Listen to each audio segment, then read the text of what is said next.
Maintenant, Airtable est disponible en français et en allemand. Ça, si vous ne le saviez pas, eh bien, allez voir. Alors, il y a des traductions d'ailleurs qui sont assez étranges. Peut-être qu'on peut aller voir ça ensemble. On parlait justement de traduction. Hem, je ne suis pas connecté à Airtable. Comment ça, je ne suis pas connecté à Airtable? C'est pas possible. Je vais dans Airtable, je passe le plus grande partie de ma journée dans Airtable. Ça va, c'est parce que j'ai réinstallé mon ordi il y a pas longtemps, donc c'est pour ça. On va aller dans, je ne sais pas si vous avez regardé les traductions, en français. Alors si vous voulez activer la traduction, c'est ici. Voilà, alors moi je reste en anglais parce que très franchement, je trouve que le français est un peu chelou et que je j'ai pas trop mes repères. Mais, on va aller voir quand même. Parce qu'en plus, j'ai l'impression qu'ils itèrent sur des choses un peu en live. Hop, on va aller créer une base. Alors une base, c'est une base, hein, mais alors donc il y a les vues, au niveau du vocabulaire, il y a les champs. Mais c'est au niveau des noms des champs. Alors déjà, bon, quand on crée une nouvelle colonne, les champs sont pas bien nommés, mais bon, ça c'est pas. Alors au niveau des vues, déjà ils utilisent la vue, le mot de tableur, ce que je trouve être une erreur vraiment stratégique, très dommage. En anglais, c'est grid. Grid, ça veut pas forcément dire tableur, ça veut juste dire grille. Ils auraient pu utiliser le mot grille, je trouve. Très franchement, ça m'aurait pas choqué.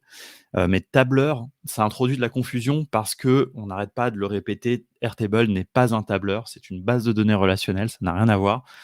Donc voilà, donc ça c'est dommage. Donc déjà, première faute, utiliser le mot tableur. Bon, formulaire, calendrier, chronologie, tout ça, Kanban, bon ça y a rien qui me choque. Et alors après dans les noms des champs, alors au niveau des lignes, des enregistrements, ils ont appelé ça un dossier. Alors là, franchement, erreur, fatale. Je ne comprends pas, vraiment, je ne comprends pas. Expliquez-moi, s'il vous plaît, pourquoi Airtable a choisi d'appeler, d'appeler les enregistrements, c'est-à-dire, je veux dire, record en anglais, ça se traduit très bien par enregistrement. Dans le contexte des bases de données, c'est le mot qu'on utilise. Pourquoi appeler ça dossier? Ça introduit encore de la confusion. On a tous en tête le paradigme des dossiers, des fichiers dans notre ordi. Dans une base de données, ça n'a pas lieu d'être. Donc ça, c'est vraiment très dommage. Et en plus, le pire, alors là, peut-être que je vais me tromper, mais il me semble que quand j'ai eu accès au tout début à la version française, ça s'appelait des entrées. Donc en plus, j'ai l'impression qu'ils ont changé entre-temps. Bon, franchement, des dossiers, alors là, vraiment, je ne comprends pas. D'ailleurs, là, vous voyez pas, en fait, parce que j'ai ma petite caméra qui est au-dessus, mais bon, c'est là, je survole le petit plus qui est en dessous, là, et voilà. Si je survole le plus, est-ce que voilà. Vous pouvez également insérer un dossier n'importe où. Un dossier, mais c'est n'importe quoi. Franchement, là, je suis complètement, choqué, quoi. Donc voilà, ça c'est première erreur. Alors les champs, ça s'appelle des champs, ça c'est bien. Voilà, ça pourrait dans Notion, ils ont choisi d'appeler ça des propriétés. Bon, ça c'est voilà. Alors il y a des petits éléments d'interface qui ne sont pas traduits d'ailleurs, hein, là vous voyez quand je survole ici, il y a un add field qui est donc là quand je clique, vous voyez là, ils mettent lié à une autre entrée. Donc en plus c'est pas cohérent. Donc comme quoi, hein, j'ai pas halluciné, des fois ils parlent d'entrée, des fois ils parlent de dossier. Mais vraiment dossier, je vais pas m'en remettre. Franchement, s'ils gardent ça, faut que je leur écrive. Je sais pas, quelqu'un, s'il vous plaît, il faut que quelqu'un de la communauté française écrive à Airtable. Moi, j'ai pas spécialement tant que ça de contact avec Airtable. Mais je vous propose que pour les gens ici qui sont fans, qui sont fans ou pas fans, hein, mais utilisateurs d'Airtable, venez, on fait un truc, il faut qu'ils changent ça. Mais franchement, dossier, c'est vraiment terrible, quoi. Bon, sur les autres, alors après, il y en a un autre que j'aime pas trop, c'est le cumul. Enfin, le cumul, après cumul, ça veut dire ce que ça veut dire. Ce qui est dommage dans cumul, c'est qu'il y a la notion d'addition. Or, ici, c'est donc ça, c'est ce que ça s'appelle, c'est le roll-up. Roll-up qui, quand même, veut dire un peu cumul. Mais en vrai, le bon mot, moi, je trouve, ça aurait été plutôt agrégation. Agrégation, voilà. Quantité, j'aime pas du tout. C'est count en anglais. Count, ça pourrait être plutôt nombre. Bon, alors nombre, ça pourrait porter à confusion avec le type, nombre.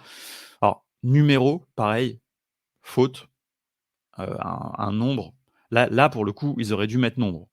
Numéro, c'est pas un numéro. Je veux dire, quand tu veux mettre un nombre, notamment un nombre à virgule, c'est pas un numéro, quoi. Donc ça, c'est très mauvais aussi.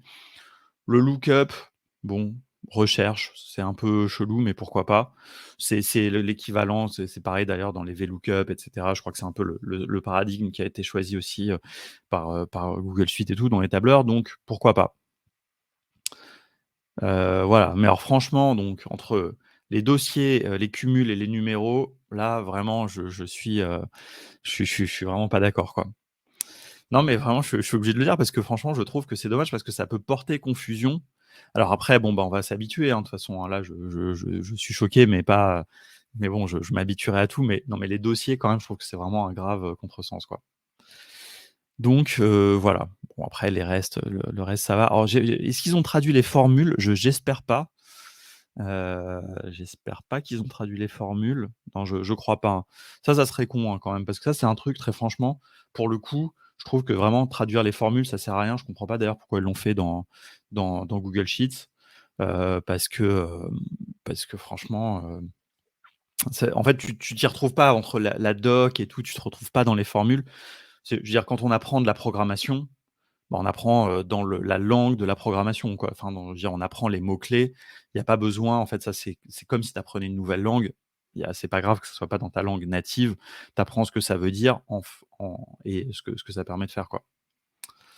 Donc, ouais, non, moi je suis assez d'accord que vraiment pour le coup, j'espère qu'ils traduiront pas les formules.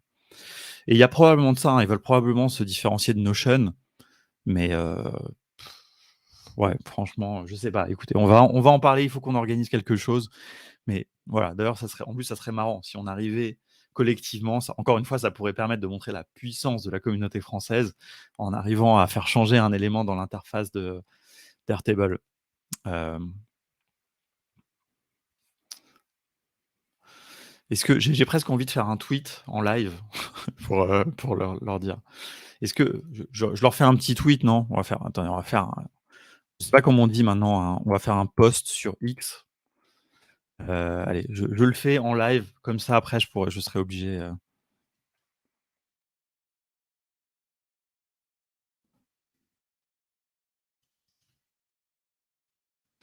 heu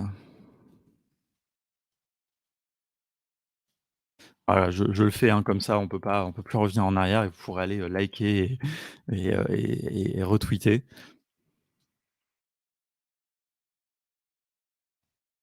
Hem,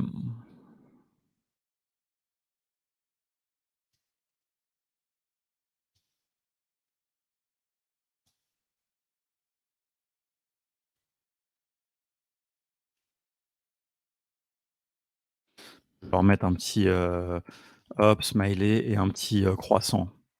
Voilà, une petite baguette, allez, comme ça,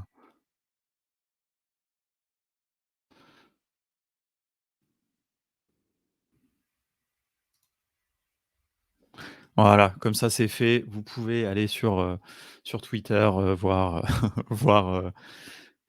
voir, liker ce talk et leur dire que vraiment il faut pas qu'ils traduisent, enregistrement par dossier et on verra ce qui se passe.